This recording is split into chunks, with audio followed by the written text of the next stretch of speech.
Bismillah ar-Rahman ar-Rahim. Assalamu alaikum, dear viewers. Welcome to the Bayt al-Ghadir channel with your host, Sayyid Hassan Bukhari. Inshallah ta'ala, I will be joined by my co-hosts, Sayyid Ali and Sayyid Zadi for this show today. The program is a continuation of our topic on the Deobandis. As you all know, we have done a very lengthy series on these individuals, which was based around fitna that they were seeking to spread against the Shia Muslim community in Hyde Park and through other videos that they propagated through their channel. That, inshallah, we will. Inshallah, this should be our final installment show. We have been dealing with rebuttals. We'll deal with one and kind of tidy things up, and thereafter we shall, inshallah, look for other outputs of other sort of programs. But the important thing, we always ask for you all, dear viewers, obviously it's the month of Ramadan Kareem, a holy month of blessings. Please make dua for us, make dua for the success of the channel, support the channel, subscribe to the channel, like the programs. This is all that we ask of you. Alhamdulillah, the project, I would say, is well over a year now old. And we are, alhamdulillah, with your du'as, we are going from strength to strength. We've got more and more output. We've got some very dedicated brothers that have joined the team. They're assisting us on different topic areas. We've got ideas for output. As you can see, we have a great deal of materials that we have produced, and there's lots of materials we've got planned in the pipeline.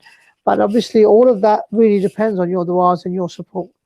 Obviously, those who are our critics have considerably more, obviously, in terms of a fan base, in terms of numbers, and they've got more money. So, when they've got those things on their side, we expect that we've got quite a challenge. But alhamdulillah, we are all followers of Amir al-Mu'mineen Ali ibn Abi Talib alayhi salatu wassalam. And through through that fortune, we are confident, inshallah ta'ala, that we can take on those who are the critics of the Shia, that strive to propagate hatred of the Shia. We are, alhamdulillah, confident we can meet any challenge that they throw at us head on. Alhamdulillah, we are not those that flee in times of trouble. Like certain people did in Uhud. We are those that, inshallah, will stand firm. And our intention is to produce better quality programs, more original ideas. There are so many topics that we've got planned for you, inshallah. Now, whilst we are in the month of Ramadan, of course, our prayers that we all, inshallah ta'ala, are benefiting from this holy month. We've been very fortunate that Brother Ryan has been carrying out his blogs through the channel, giving us his thoughts. Very much, he's such a blessing. Unscripted, nothing planned. He just, that's it. As he takes it, he just deals with the matter, discusses it. And as you can see, his style is very relaxed, typical Aussie style. Not that I'm making any stereotypes, but it is very sort of nonchalant. He just chills out and deals with the different topics. Very entertaining, alhamdulillah. And he's a real blessing that we've got him doing output on the show every day for Ramadan. And so his thoughts are very, very useful. We can certainly see how brothers and sisters tune in and are enjoying that. We've also had from the team, the brothers are also dealing with some programs which have dealt with Wahhabism, and inshallah ta'ala we will also be dealing with the same team will be delivering some output on the topic of Ibn Taymiyyah. So we certainly have got many things in the pipeline, and really slowly, gradually we are getting there. We're getting from strength to strength, and I'm sure, inshallah ta'ala, if you would agree that the programming that we are doing is certainly a vast improvement. Day by day, I do feel that the program, in terms of content, brothers and sisters, you need to understand programs, it involves a great deal of research. You guys are here and you listen to something, and alhamdulillah, we appreciate that. But the planning that goes into preparing a program can take up to a whole week. We've got brother Zadi, who will inshallah join us very shortly. He spends the whole week sort of looking at materials, getting the scans ready, translating. It is a real mammoth task. Getting all these materials ready. I mean, this Deobandis series has been mammoth due to the challenge that we're facing. So you can imagine how much research we've had to carry out, how many books we've had to. I mean, when I was abroad, I had to purchase books. We've had to purchase books. We've had to get scans ready, get materials ready, get it translated. It really has been a mammoth task, and really, sometimes you wonder how did we get there. But alhamdulillah, through the blessings of Allah subhanahu wa ta'ala, Rasulullah sallallahu alayhi wasallam, and his immaculate household, we have got to this series on the Deobandis. I feel is alhamdulillah in the English language the best, the most definitive response to the challenge that of the Deobandis that are faced by the Shia Muslim community in English. Of course, in the Indian subcontinent, there are ample materials which have dealt with the Deobandi threat, which Shia Muslims face, but there's been nothing in English. But since the dynamic duo came on the scene and were desperate to rile hostility and animosity towards Shia Muslims in the UK, alhamdulillah, we stepped forward and we dealt with them. We dealt in an academic manner. We feel that the refutation that we've provided over 15 shows is more than enough. It's interesting that obviously the Sayyids will join us very shortly, but actually I'll leave that for that. I think we will have that discussion when it comes. Without further ado, I think it's time to introduce the co-hosts. Sayyid Zadi, are you okay, brother? Assalamu alaikum. Walaikum assalam, Sayyid. I'm good. How about you? Alhamdulillah. And Sayyid Ali, are you there, brother? Assalamu alaikum. Ramadan Mubarak to all the viewers. For those who be busy praying tonight, inshallah you can come back and view this video. Thank you very much, Sayyids. Now, like I said at the start, this is the final part of our series on the Deobandis. It has been a very emotional journey. I think we started in first gear, and slowly we've changed gears, and we definitely are in the fifth now. So it's time to kind of, inshallah, put the brakes on this after this final show. But rest assured, this will be a corker for sure, inshallah ta'ala. Viewers will enjoy it. And as everybody knows, the format that we have for these shows is, before we do anything, the first thing that we do is we look at one of the dynamic duo's efforts at refuting Shiism, which basically involved bringing a band of acolytes to Hyde Park and presenting Shia sources through dishonesty and half quotes, etc., which we proved. And since our norm is to always address that first, we will, inshallah ta'ala, address what we feel was the very last video which we hadn't addressed thus far, that was uttered at Hyde Park by one half of the dynamic duo. So I think, without further ado, if we let Sayyid Ali, can you address, sort of introduce that video, and thereafter Sayyid Zadi will, inshallah ta'ala, address whatever was said therein. Over to you, Sayyid Ali. Yeah, no problem, Sayyid. So I believe this is from amongst the last few clips that were done in Speaker's Corner. If you stay with me a minute, so what I'm going to do is I'm going to screen share for the viewers, inshallah, and then they'll be able to see the clip itself. But yeah, this is, I mean, Sayyid Hassan, as you rightly said, we did 14, 15, and we went into great detail. So we played a clip of those references, which they at Speaker's Corner. We've adequately, we responded to those references, and also there was a lot of concocted narrations attributed to us. You hear of those references again, Sayyid Hassan Bukhari? Absolutely, absolutely. That was a major thing. It really was a car crash in many ways. What they were doing, they really were presenting narrations, half truths, half baked narrations, dishonesty, the way they were quoted out of context, narrations that were weak. They played, like every method of dishonesty in the book. They managed to arm themselves with almost, if you was to bring a book on how to defeat your enemy through deception and dishonesty, these guys would have written a book on it. They would have got a thesis. They could have written a thesis on it because they, through every methodology possible, they utilized it on their summer excursion at Hyde Park. And Alhamdulillah, I'm very, very pleased that we have managed to address each and every one of those deceptions that they uttered at Hyde Park. And this is the final one. We'll also address other aspects of things, but I think let's just address this final untruth, and thereafter we shall bring the dynamic duo for further discussion. Hassan, can you see my screen? 100%. All right, brilliant. So I'm going to play the clip now. Just give me a minute. Hopefully you should be able to hear it.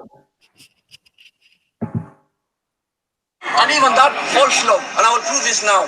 Al-Kafi, volume 5, page 346.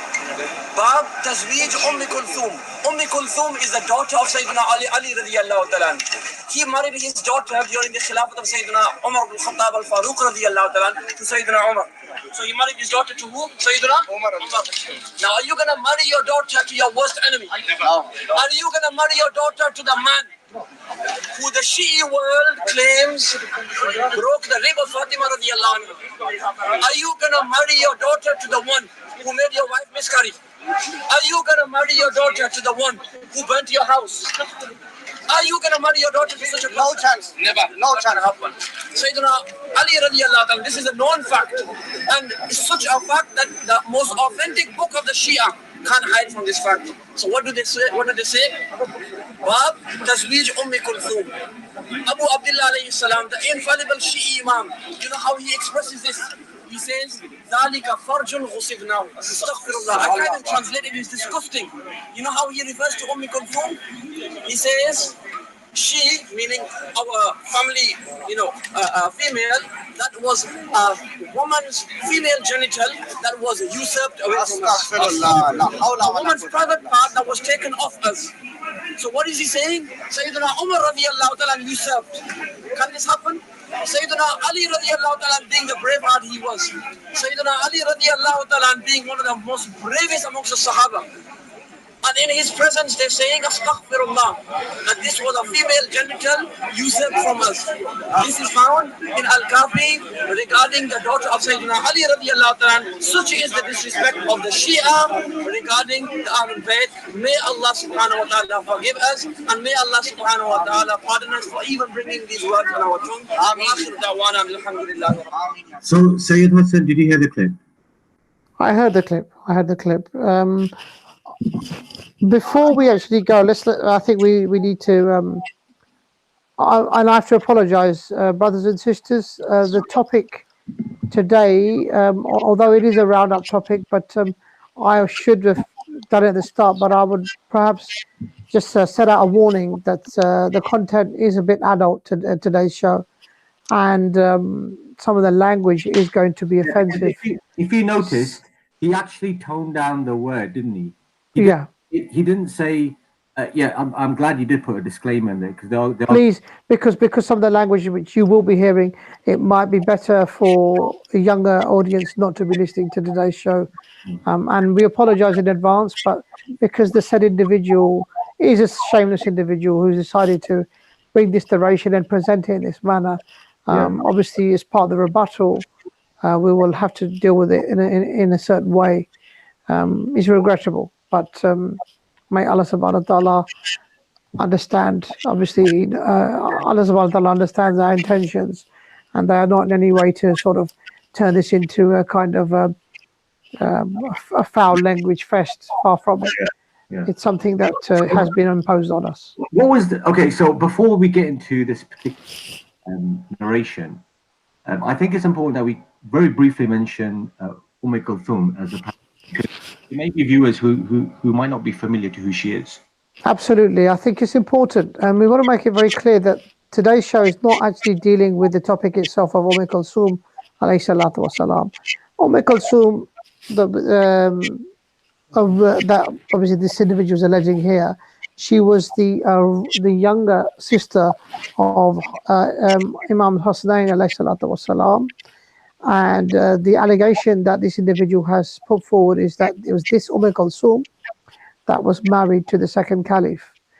Now, was she or wasn't she? There is a great deal of controversy over this among Sunni and Shia circles. Yeah. There's even controversy whether she was the daughter of Abu Bakr or not. Absolutely. That's the thing. Some narrations would suggest that she was the daughter of Abu Bakr. Some suggest that she was the daughter of Amir al-Mu'mineen. So there is a controversy. There's nothing clear cut on this. And to be honest, the traditions. It's a huge topic. It is a topic, and it's something that we could address separately. But let's make it clear that the traditions, if any said individual tries to rely on these traditions to prove a point from Shia narrations, it doesn't help, because those narrations are not very. They don't present the second caliph in a very positive light. They more or less suggest that this marriage was taken. Yeah. Neither do the Sunni tradition. Absolutely, that's the point. I'll go. And to be honest, obviously, when you do rebuttals, if we were to look at the Sunni narrations, they're pretty disgusting too. In both narrations, the second caliph, if we were to bring them both together, he would be very much. He is portrayed, very much as almost like a paedophile. It is disgusting. Yeah, and really, it's not good. If you want to go down the line of quoting narrations, then if we were to bring those, they are a real embarrassment. But that's for another time. Yeah. Let's focus on the word farj that the said individual had umbrage with, and that the said individual made a hue and cry over. So I think, Sayyid Zadi, it's over to your learned counsel to assist. Can you hear me? Yep. I was going to say he actually watered down the word. He didn't say the word vagina. You could tell his intention was to say the word vagina, but he said private parts. Absolutely. But he was obviously alluding to it, trying to be decent. But he was alluding to the word that this was essentially a vagina that was seized from us. Okay? That's what he was suggesting. Okay, what I'm going to do is I'm going to screen share for the viewers, so we're going to bring the tradition up. Yeah, it should be on the screen share.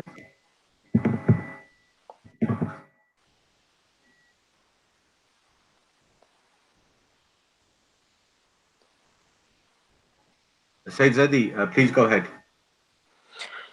Yeah, Bismillahir Rahmanir Rahim wa bihi nasta'in wa sallallahu ala Muhammadin wa alihi at-tahirin. First of all, Ramadan Kareem to all of our listeners here. Coming to the main accusation that's being brought against us, firstly, I need to quote you the exact reference from Al-Kafi. So, Al-Kafi that I have is the newer version of Al-Kafi, Manshurat al-Fajr, volume number 5, page number 208. So usually people are using the old edition of Al-Kafi that's printed in Tehran, but I have just used another one, and it's much easier to read. It's Bab Tazweej Kulthum. The narration goes as, the first tradition that goes as, Ali ibn Ibrahim and Abihi and Ibn Abi Umayr and Hisham ibn Salim wa Hamad and Zurara and Abi Abdullah alayhi salam fi Tazweej Kulthum فقال إن ذلك فرج وصبناه. So the word that's being used here is farj, right? The translation goes as from Zurara, from Abi Abdullah, Imam Sadiq alayhi salatu wassalam, about the marriage of Kulthum. So he said that was the farj. So we'll come into the explanation of the word that was forced from us, that was forcibly taken from us. So what is farj here? So we need to go firstly, before going into the verses of the Quran and actually telling you the meaning of it. It is like any other word that can be used for bodily parts and can also denote or can also be a reference to something non-bodily. Let's suppose if I would say someone has really good hands, he's a person with really good hands. Does it mean always that the person has really good physical hand, he has some good muscles and stuff? No, sometimes it would mean someone who has more authority, or someone who has more references, or someone who has good networking. That person specifically said that the person has good hands, right? Likewise, a person has a big nose. Does it mean literally has a big nose? No, nose is a reference that is usually being used, especially in Indo-Pak culture, for someone that has a lot of ego. Oh, he has big nose. Oh, he has large eyes. So what does it mean? Does necessarily it means that he has two big eyes like animals? No, it might mean the person has really good skills of viewing this stuff and making good analysis. That's why he's being said person with good eyes, or he has some good ears. So does it mean necessarily he has some bodily parts? No, it can also mean someone who has good hearing and listening ability. So likewise, when the word farj is used, it can either mean the private part that Maulana wants to imply. It could also mean chastity or izzah, as been used in Quran. So let's go through it. Let me quote you the first verse. Um, the first verse is from Surah Al-Tahrim, verse number 12. Let me quote you. أعوذ بالله من الشيطان الرجيم بسم الله الرحمن الرحيم. ومريم ابنة عمران التي أحصنت فرجها فنفخنا فيه من روحنا وصدقت بكلمات ربها وكتبه وكانت من القانتين. So we'll be just quoting you the relevant part. The verse goes as, and the example of Mary, the daughter of Imran, who guarded her chastity. Now I need you to focus on this thing, who guarded her chastity. So it doesn't say specifically who guarded her vagina, right? Who guarded her chastity. So we blew into her garment through our angel. So here, obviously, not necessarily like the translator has translated, not necessarily as private part. It's been translated as chastity. Second verse that I would like to quote you is from Surah Al-Anbiya, verse number 91. So verse goes as أعوذ بالله من الشيطان الرجيم بسم الله الرحمن الرحيم, talking about the qualities of one second. Yeah. So it says as والتي أحصنت فرجها فنفخنا فيها من روحنا وجعلناها وابنتها آية للعالمين.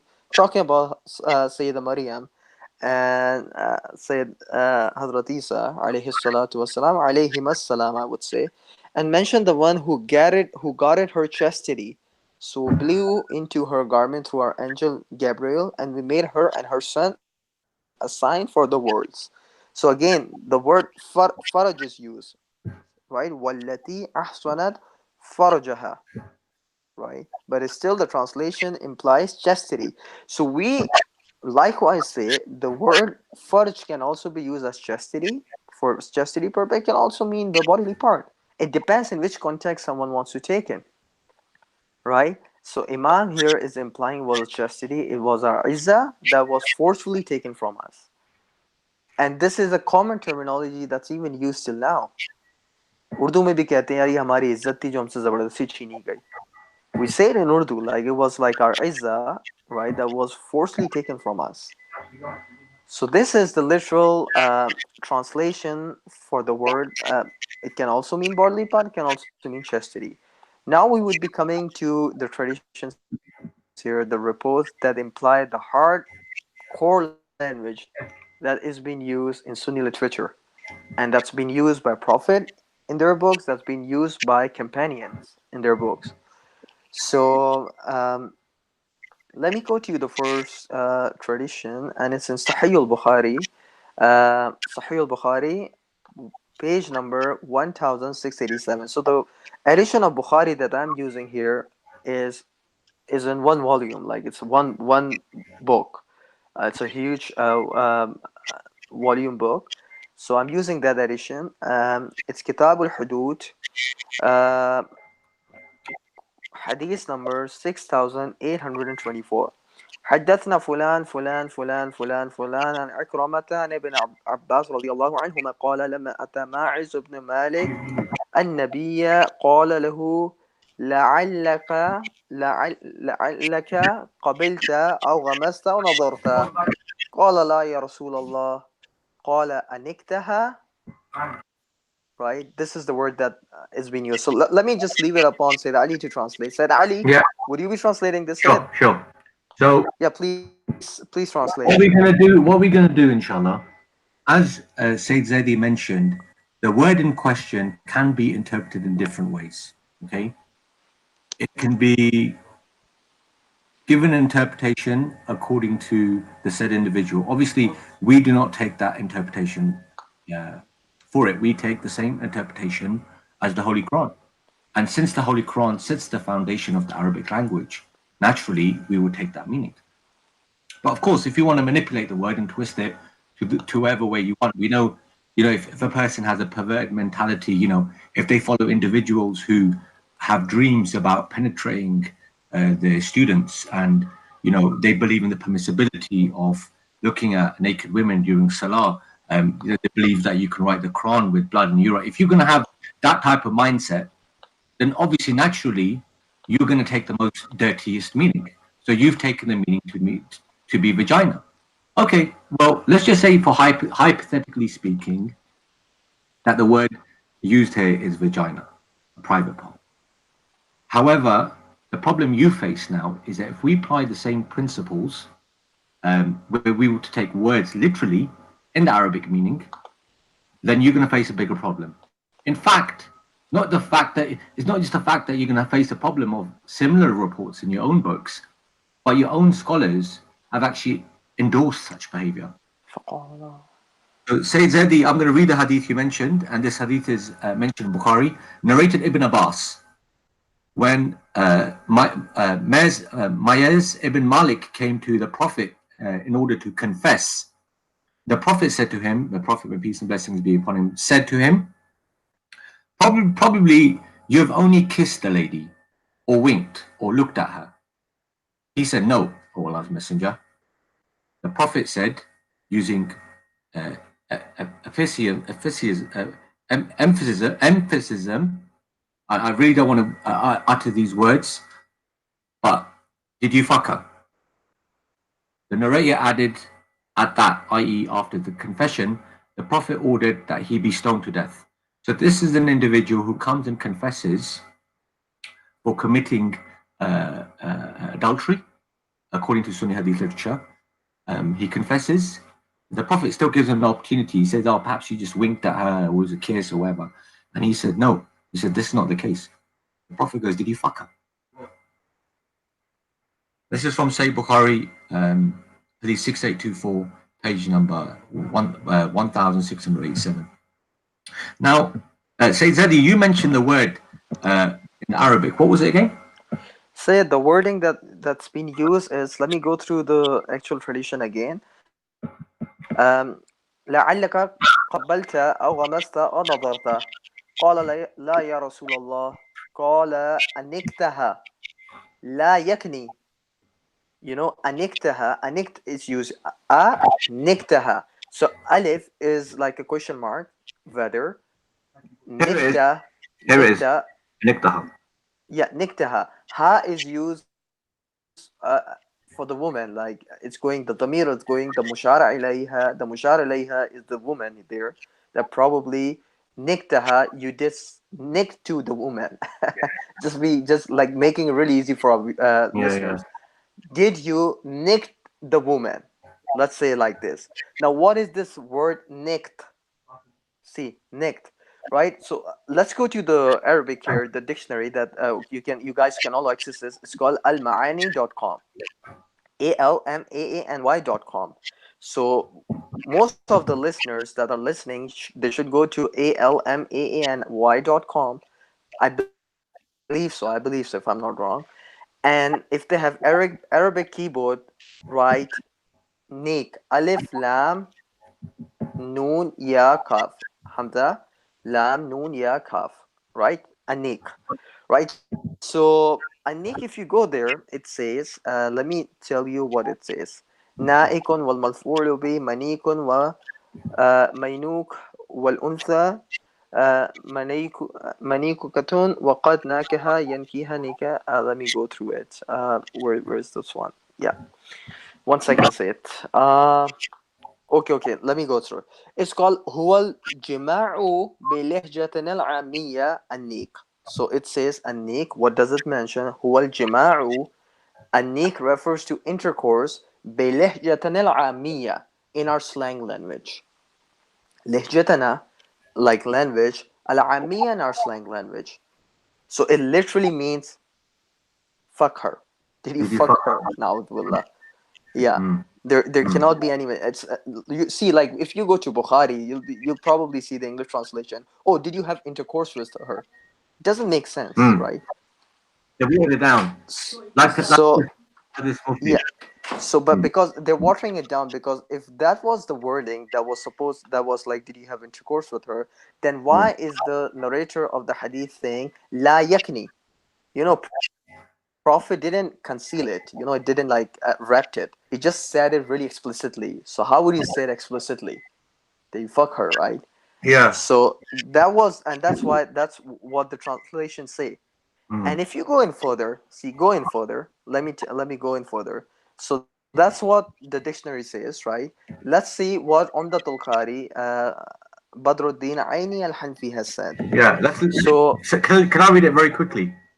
Yes, go through the translation. Yeah, sure. I think we will be spending too much time. These are the commentaries. These are the commentaries of that tradition. So this is not our interpretation that we have given to this hadith. This is the same understanding your scholars have understood it, and this is why the commentators of these works, your famous commentators like Umdad al-Qari by Badruddin Aini and Hajar Asqalani, have confessed to that. And he says, Badruddin al-Aini, in his book Umdat al-Qari Shari, volume 16, page 158, the Prophet's shyness is only implied in issues other than hudud, punishment of Allah subhanahu wa ta'ala. As the Prophet said to someone who confirmed that he committed adultery, that did you fuck her? And he didn't keep the wordings wrapped. He made it very apparent. Did he fuck her? Again, let's go to another famous commentator. And yeah, as always, the scans are there. It's no hidden mystery. Again, let's have a look what Ibn Hajar. Let's have a look at what Ibn Hajar Asqalani has got to say about this said narration. Ibn Hajar says, the Prophet's shyness is only applicable in matters other than hudud, punishment of Allah subhanahu wa ta'ala. As the Prophet said to someone who confirmed that he committed adultery, that did you fuck up? And he didn't keep the wordings wrapped. And this is in Fath al-Bari, volume 6, page 577. Pretty much similar to what Badruddin al-Aini said in his Umdat al-Qari. Both of them can say it interestingly. Look, I don't want to open a Pandora box, and we're running out of time. But one comment that I want to mention is that, see, a lot of times if you're researching the commentary of Bukhari, both Fathul Bari and Umdat al-Qari, they were at the same time, both Ibn Hajar and Badruddin Aini. A lot of times you'll see same passages that Aini has copied from Ibn Hajar. Yeah. Sometimes not even one difference in word. And that has happened so many times. So that's why it's so easy to find whatever is in Fathul Bari, you'll probably be finding it in Umdatul Qari too. So that's why I just wanted to explain this, the wording thing that you said. Just wanted to explain it further, so our viewers have a background behind it too. Okay, so Sayyid Hassan, Bukhari, we're going to touch the tradition now. So this is obviously where they've claimed that the Holy Prophet, peace and blessings be upon him, used obscene language, even though despite the fact he did tell people not to use obscene language according to the literature. But here you can see him asking an individual who confessed to adultery. Was it adultery? Did he commit adultery? Fornication. He committed some sort of fornication, and he was asked explicitly, "Did you fuck her?" And the commentators have also confirmed that. It's exactly the same thing. So this is an example about the Holy Prophet, may peace and blessings be upon him and his family, not according to us, according to your literature, mentioned in Bukhari. Let's have a look at what Abu Bakr said, how the tone of language that Abu Bakr used to speak in. This is another narration. If I give some background to it as well, actually. Please. The background to this narration is this is really leading up to the Treaty of Hudaybiyah. There were a time when the nascent Muslim Ummah were seeking to the intention was to go on a pilgrimage to Hawdi Kaaba, and there was opposition. Rasulullah sallallahu alaihi wasallam had faced stern opposition from the kuffar of Makkah, led by Abu Sufyan, and tensions were brewing up. So the Rasulullah sallallahu alaihi wasallam went to that proximity with his companions in tow, with the intention to perform pilgrimage around the Kaaba, and they were opposing it. And such were tensions that we've got a situation where Muslims and non-Muslims were conversing with one another to try and, really they were goading and they're seeking to address it, but tensions were kind of brewing up. So in these circumstances, we have a dialogue between Abu Bakr and another individual, and say that you can explain exactly what Abu Bakr says. I'm going to cut straight into this tradition. It is a long narration, so I'm going to... Sayyid, when you come to the main wording, just let me know, because I'll just mention the Arabic wording too, just to give background to the viewers too. Go ahead. So I'm going to skip to the main part of the tradition. It's the long narration. So Abu Bakr is disputing with a said individual called Urwa. Okay, so Abu Bakr says to Urwa, "Go suck the clitoris of Lat." Now, what's interesting is this: the word hasn't been mentioned in the English edition of Bukhari. It says that, I believe it says in the English translation, if I remember correctly, it says Abu Bakr abused him, right? It says he abused him, but the question is, what was the word he used as? Yeah, correct. That's what it says in English. Mentioned, yeah, it does say that. Interestingly, Aisha Bewley now, in her translation of Sahih Bukhari, the famous Aisha Bewley, as you know, she mentions the word suck Lat's nipples. So from a clitoris to a nipple, but there's emphasis in there that Abu Bakr used these words to relate to Urwa to go and suck the bodily part of Sayyid, pagan idol. Sayyid, the wording that's used in Bukhari, it says it goes as فقال له أبو بكر الصديق أمصص ببضر اللات. أمصص يعني suck. Yeah. ببضر. Badr means literally clitoris. It doesn't mean nipples. I mean, probably. I'm not really sure. I'm not really good into it. But generally, when you're using it, it means clitoris. Hopefully, maybe Aisha Bewley was trying to tone it down slightly. Probably, but that's really, really huge. And I think if you go into all Arabic poetry, not saying if they're authentic or not, but sometimes you would have like Hassan bin Thabit, the famous poet, the famous companion, talking about the private part of Hind. And when he would talk about the private part of Hind, he would use the badr too, the badr, right? The badr thing, the clitoris of Hind. Right. She has a big clitoris when he would be speaking. So, not saying that if it's authentic or not, but I'm just telling you that, in all poetries too, that's been narrated to us, and it will be in the book of poetries. You can go and check yourself. It just shows you what exactly it means. Sayyid Hassan, because Sayyid Hassan Bari, yeah. It's funny because I remember some time back I actually read alleged refutation to this, and they claimed that it was a proverb apparently. Does that look like a proverb there? It's clear abuse. It's clear abuse. I'm He's interested. actually telling him what to. He's actually telling him to go and perform a sex act on an idol.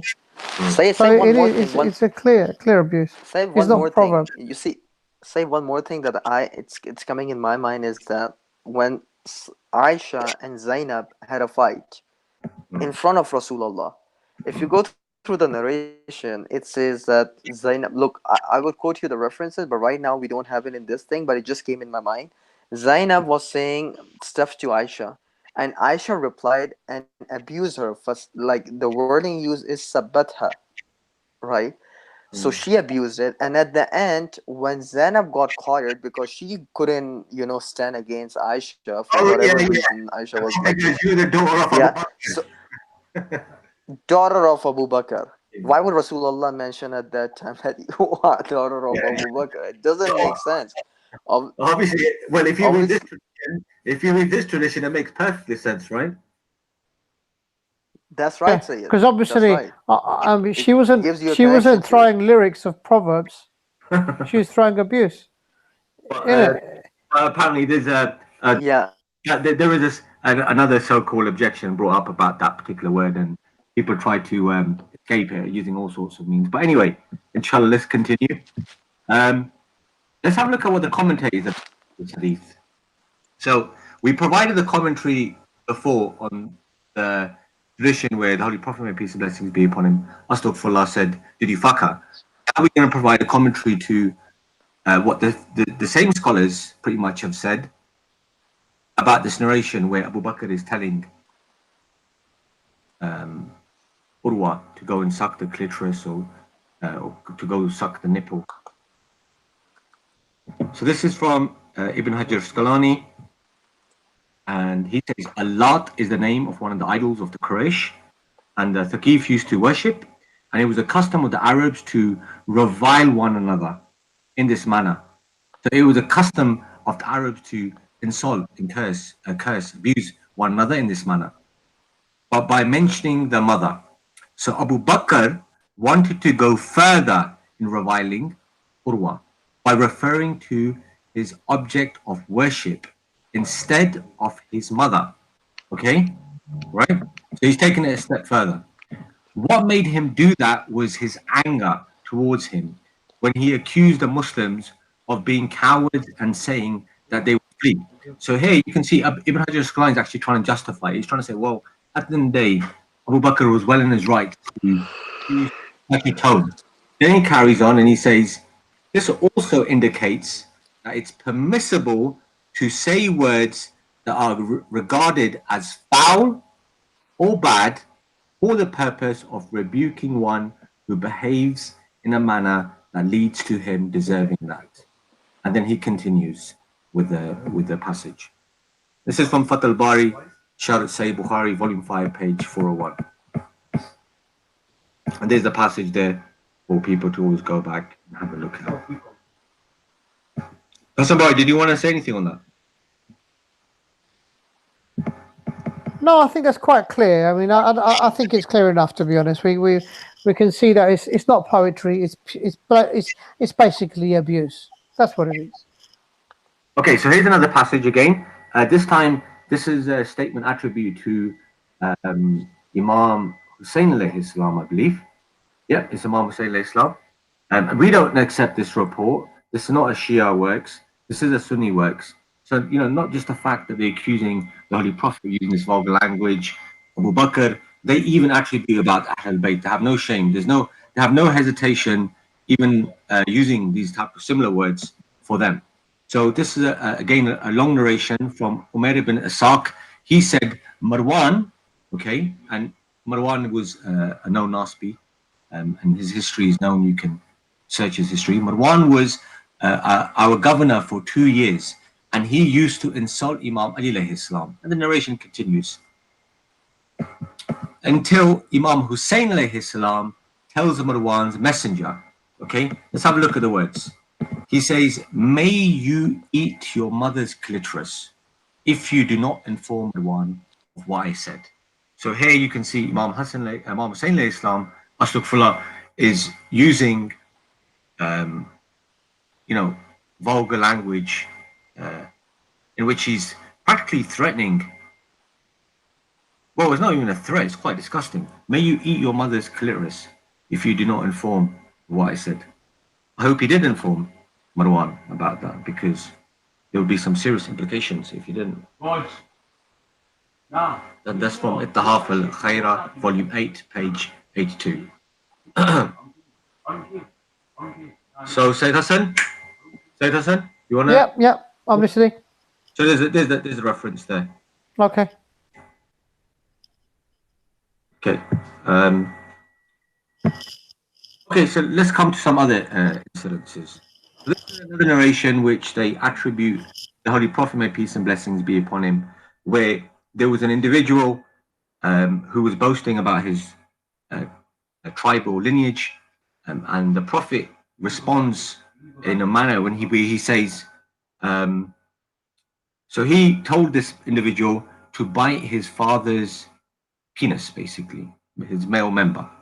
So here, according to them, there was an individual boasting about his lineage, and the Prophet said to him, go suck your father's penis. So, and then there's actually it continues, and it says, the companion actually says that the Messenger of Allah instructed us, if you hear someone boasting in an ignorant manner of his tribal lineage, then tell him to bite his father's male member, i.e. his penis, and do not use a metaphor. And this tradition is regarded as Hassan, reliable, by Shuaib al-Arnaut, who's authenticated this tradition in his Musnad Ahmad ibn Hanbal, volume 35, hadith 21,233, page 157. So, yeah, as you can see, they have a plethora of traditions where they accuse not only the Holy Prophet, may peace and blessings be upon him, some of the Sahaba, and even members of the Ahlul Bayt of using this vulgar language. Do you want to say any last words on that, Sayyid Hassan? Sorry. I think that's pretty clear. I mean, what more can you say? It's shocking, isn't it, that these sort of narrations. But you can see that our friends from Hyde Park, which sort of take the moral high ground over foul language and a narration, and acting all outraged, they really do need to look much, much closer to home.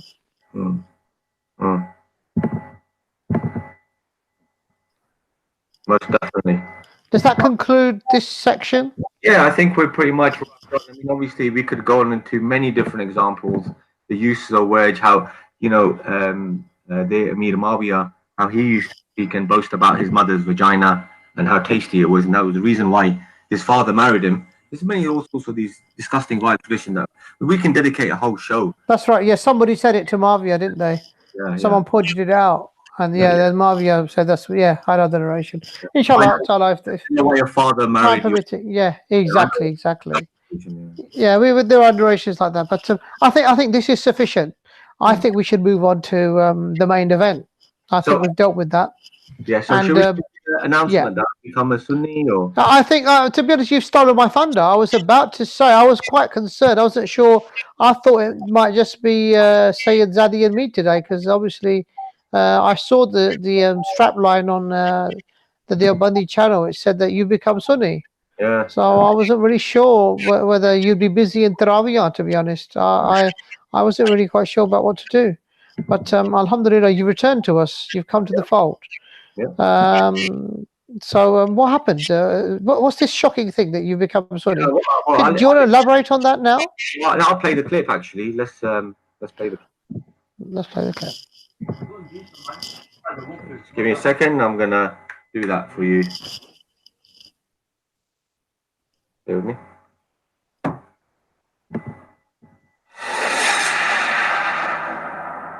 Bismillahirrahmanirrahim. Alhamdulillahi Rabbil Alameen. Wassalatu wassalamu ala Rasulihil Kareem. Amma ba'd. Brothers and sisters, I've received a few messages regarding replying back to the Bay'atul Ghadir team. You've got Sayyid Ali and you've got his co-partner. Regarding some of the videos that they've been making about knowledge of the unseen, ilm al-ghaib and stuff.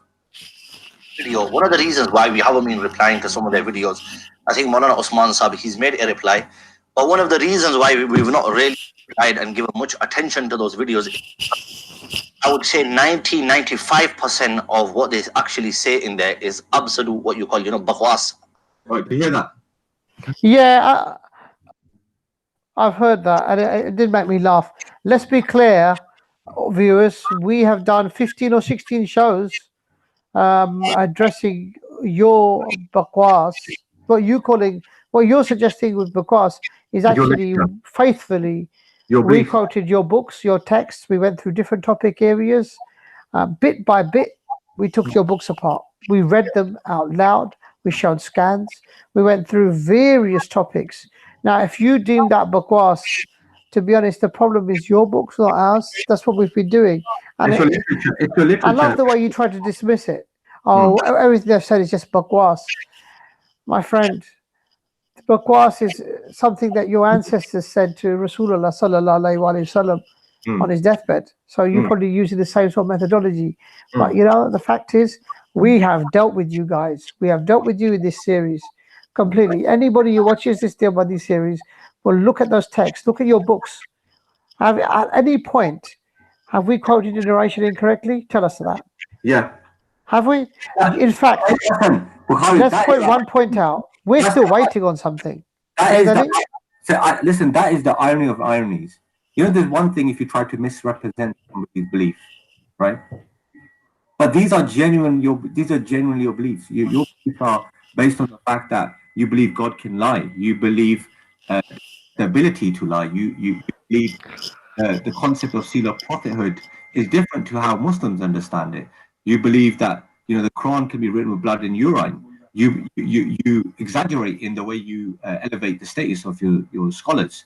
Your concept of knowledge of the unseen is this being the fourth rebuttal to some so-called response you've given.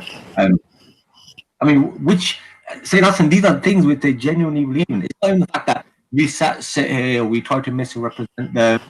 This is your belief. We quoted faithfully your books.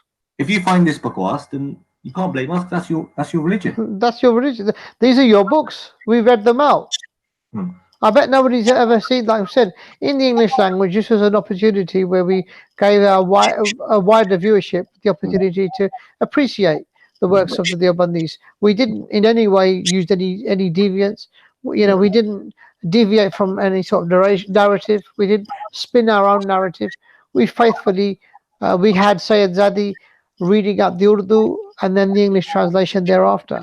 So there was no dishonesty. But I tell you what, if you really are so concerned about the truth, Maulana Sahab, Maulvi Ji, you quoted the narration, didn't you? You said that as part of your issue with the Bravery community, that narration wherein the Prophet, peace be upon him and his family, sleeps with his wife in the graves, you suggested that actually the origin of that narration is from a Surah Kafi, a Shia source. And we challenged you a few weeks ago to bring that narration. And we're still waiting. Sayyid Ali? Yeah, of course we are. We're still waiting for that tradition. And to be honest, why?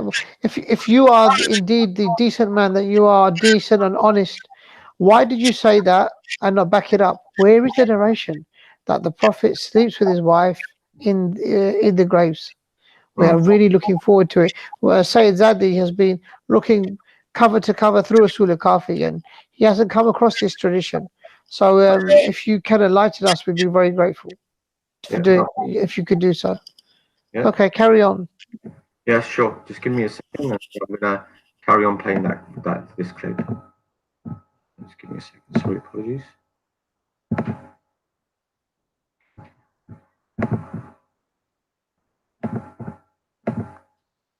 Let's resume this clip. Absolute rubbish and absolute trash. Something, that's not even really worthy of to be given attention or something really to reply. But I just want to give you an example of how much trash these people talk and how unstable they are in presenting and confirming their own beliefs. You can see from here that either they're lying or either they've become Sunni and they've turned away from their own beliefs. If they become Sunni, then, you know, mashallah, don't worry about it, brothers, inshallah. Our arms are open and, you know, we're ready to embrace you. Let me just quickly give you an example. I'll play the part which is relevant at the end of the video, and inshallah you'll see. You've got Sayyid Ali and you've got his partner Hassan Bukhari, and they're talking about ilmul ghaib, the ilmul ghaib of their imams. They say our imams have got ilmul ghaib, and when they confirm and explain. Sorry, Sayyid Hassan, that's the first lie he's made. At no point did we ever claim that the imams alayhi salam had ilm ghaib. Where did we claim this, Sayyid Hassan? Absolutely. At no point did we claim in our video anywhere that the imams have knowledge of the unseen. Rather, what we did say is they have inherited this knowledge from the Holy Absolutely. Prophet, blessings be upon him. And this knowledge, this foresight, is deduced from the Quran and Sunnah, or the Quran and the Hadith. Absolutely. Absolutely. And let's be very clear here. And your issue would be if the imams, if we said the imams have inherited of their own accord, then you could be offended and you could, you know, propagate your takfir fatwas. We at no point did we ever say that. We believe that the imams, as inheritors of the knowledge of the Prophet, have acquired that knowledge. He's not watched. He's clearly not watched our videos. They're just Clearly not. clearly not. Okay, we're going to carry on. They explain it to be synonymous to kashf, what the ulama Deoband, and even I'd say, you know, the Brelvi scholars and the Ahli Hadith, Salafi scholars, you know, Ibn Taymiyyah rahmatullahi alayhi, it's not something which is only specific to Deobandi scholars, but even the Brelvi scholars and even the Ahli Hadith scholars, especially from the Indo-Pak, they also believe in this concept of kashf. Ibn Taymiyyah and Ibn Qayyim rahmatullahi alayhi, their books are full regarding, you know, kashf. So Sayyid Ali, when he's talking about the ilmul ghaib of his imams, he compares it to what? He compares it to the kashf of the scholars of Deoband. That's another lie. No, I didn't. At no point, Sayyid Hassan Bukhari, did I ever say that. Yeah, actually I did. What I did, I'll explain what I actually said. I said that if they've got an issue with the concept of ilm al-ghaib, yeah, then they need to understand that their own scholars, their own works, they attribute kashf to their saints. So I wasn't saying that I said if you've got an issue with that concept, you know, that the imams have knowledge of the ilm al-ghaib, your books have a concept of kashf. And kashf is a form of how should we say inspiration, which is descends upon a said individual. So all it was me pointing out that rather than throw dirt at us, look at your own concepts. That's all I was doing. Okay, sorry, I'm going to carry on playing this clip. I know I keep pausing it, but some of these points do need to be corrected, and it's important that Mufti Halim knows, Mulana Halim knows that please don't falsely attribute things to me that which I never said, which are not true. Sorry, just give me a second, guys.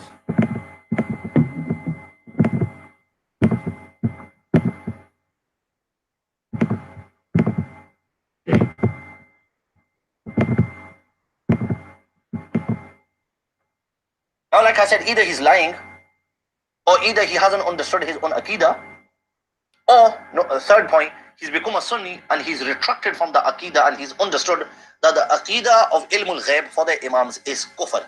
I'll tell you why. The reason why is because what the scholars of Deoband believe regarding kashf is muhtamilul khata.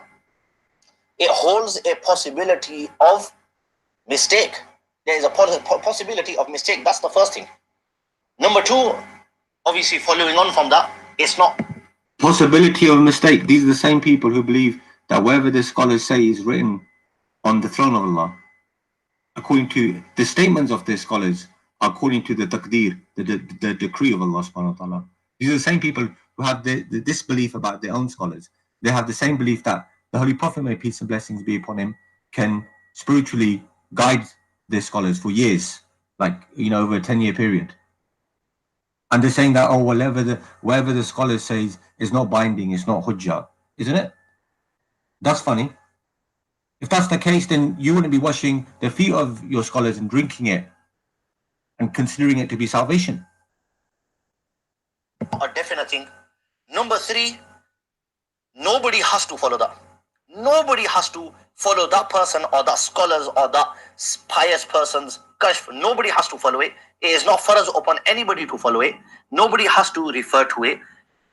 The scholar himself or the pious person himself who receives a kashf, even he is not obliged to follow that.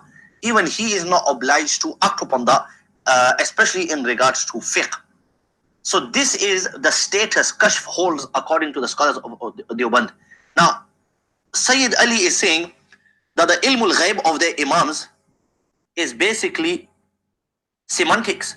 It's synonymous to kashf. If that is the case, then Sayyid Ali has just thrown a big huge hammer on his own foot, because that would mean that the ilmul ghaib of your imams holds a possibility of mistake. And the ilmul ghaib of your imams is not a definite thing, and you don't need to follow it, and even they don't need to follow it. If that is the case, then Mr. Sayyid Ali, where does that leave the infallibility of your imams, sir? That's a very good question, Sayyid Hassan Bari. Did you hear what you said there? Very good question, but yet again, Mulaji is very confused because, like I said, the whole idea that we had to try to give some comparison, so that they understand, because we're talking about an audience type, which wouldn't understand at more academic level. So when we use the terminology kashf, we wanted to make it very clear that there is a doctrine within Ahl Sunnah wal Jama'ah called kashf, which is a form of inspiration.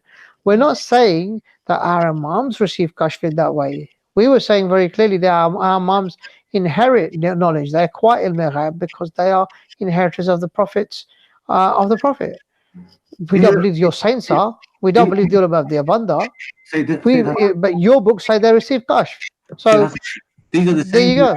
These are the same people who believe that even dreams, can be interpreted. Even the most false dreams can be interpreted to mean good dreams. Where people could be urinating on the Quran, that could be considered to be a good dream.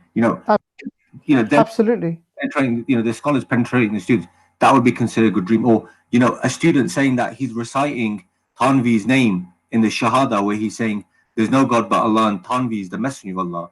That all these type of things for them, even dreams. Forget some sort of personal illumination of some kind.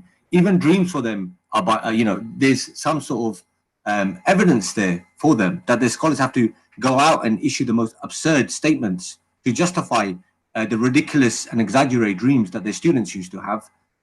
But in terms of kashf itself, assuming that this is the case and the imams do have some sort of personal illumination, even with this particular issue, as I mentioned before, all knowledge is acquired, is inherited from the Prophet directly. And as your own hadith literature says, I think the tradition mentioned in the famous tafsir of the Quran, I believe Ibn Kathir mentions it, and he says that, sorry, it wasn't Ibn Kathir, I think it might have been Qurtubi, but one of these scholars mentioned that Imam Ali alayhi salam was the sole inheritor of the Prophet's knowledge. Therefore, if Imam Ali alayhi salam is the sole inheritor of the Prophet's knowledge, we believe that rejecting the statement of Mawla Ali is tantamount to rejecting the words of the Holy Prophet.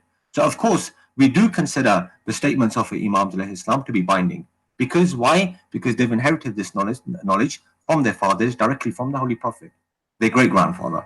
But anyway, let me just carry on playing this clip, sorry. Where does that leave the infallibility of your imams?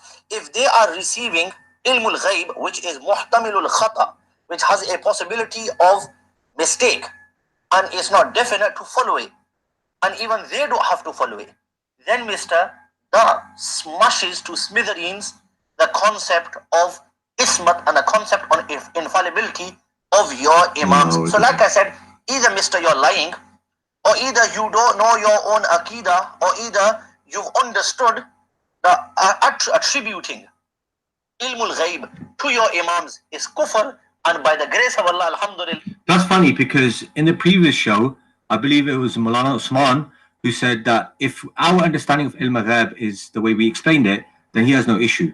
But this guy here now, Maulana Halim, is saying something contrary, totally different. He's saying that any type of knowledge of the unseen is considered to be disbelief. Hassan Bahari? Yeah, I mean, I just, it beggars belief at the level of the lack of I don't honesty, integrity. The guy clearly doesn't listen to the arguments that we presented. Clearly not. He's so out of kilter with what we were saying. He's just trying to. He's interpreted what we've said in his own way and said, "Oh, look what they're saying. They're embarrassed by their beliefs." No, Maulana Sahib, we said it from the outset. How we believe that the Imams acquire knowledge of the unseen.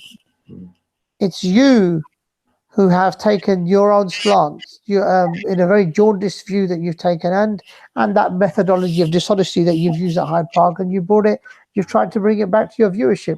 So you've not been able to respond to our 15 videos. You're just clutching on this rebuttal, and unfortunately, you're about to see yourself embarrassed yet again. Go for it, Sayyid Ali. Quick reply. Sorry. All the other mistakes that you make, Sorry. I'll have a bit of grace, and I won't take those mistakes out, and we leave those. But this is just a little taster that these are the type of blunders you and your friend who hasn't got a clue about his own aqaid and his own beliefs. This is the type of mistakes you're making. Wa akhiru da'wana and alhamdulillah. Okay, so that's pretty much the clip, Sayyid Hassan. Interesting. Yeah. I was really amused, to be honest. Apparently, we don't know our ideology.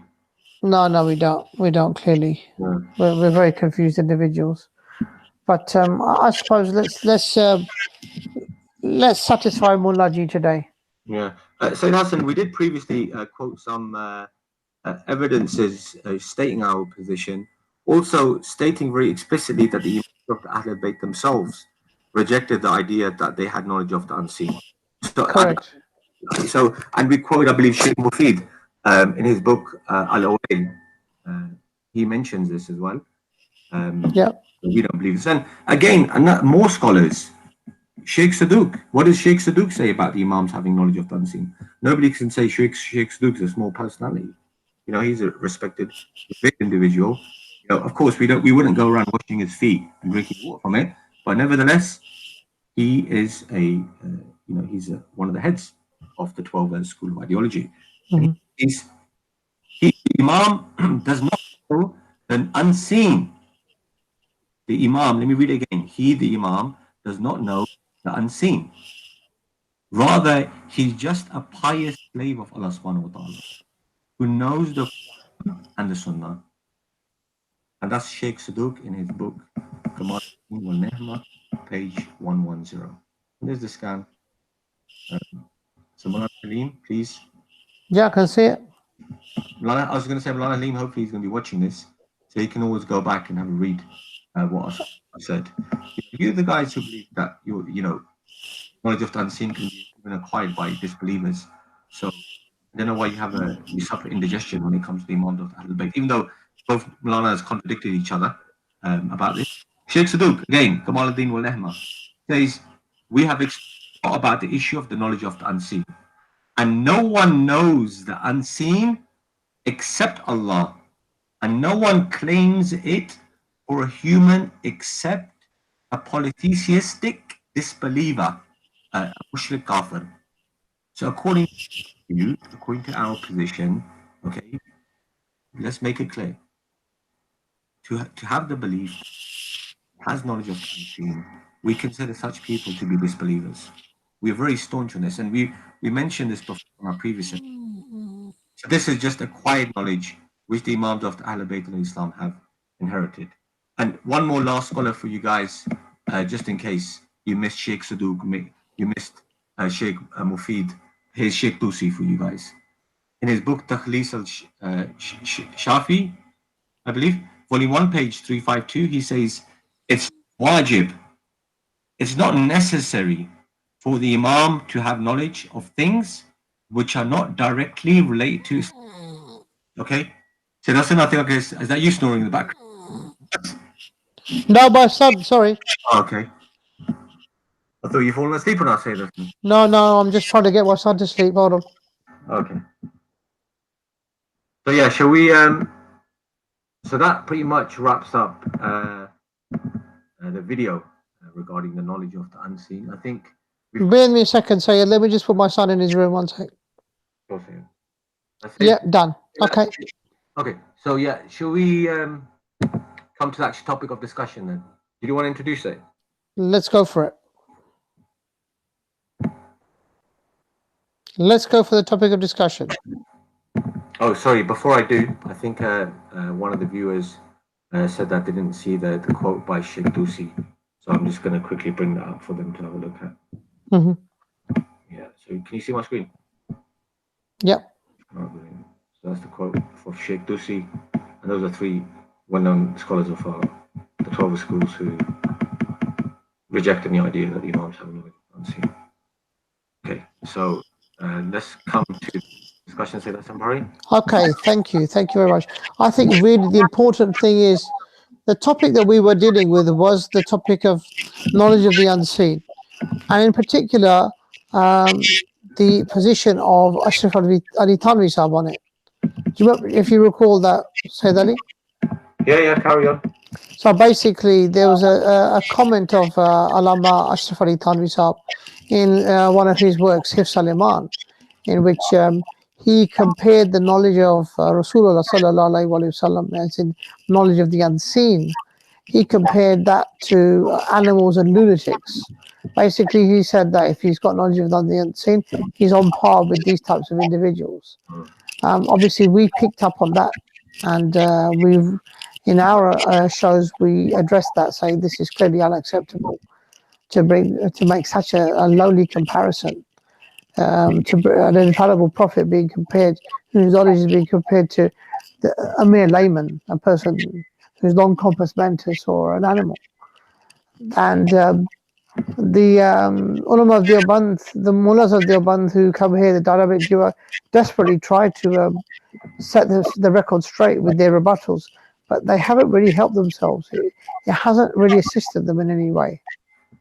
And I feel that we can perhaps start addressing it through some further narrative. So, Dali? Yeah, sure. So we've kind of dragged on with the time and stuff. I think we spent at least probably just an hour responding to those 2 clips, and we apologize to the viewers about that, but it was just something necessary. So by all means, if you don't want to, if you tune late into the show, or you can always go back and watch.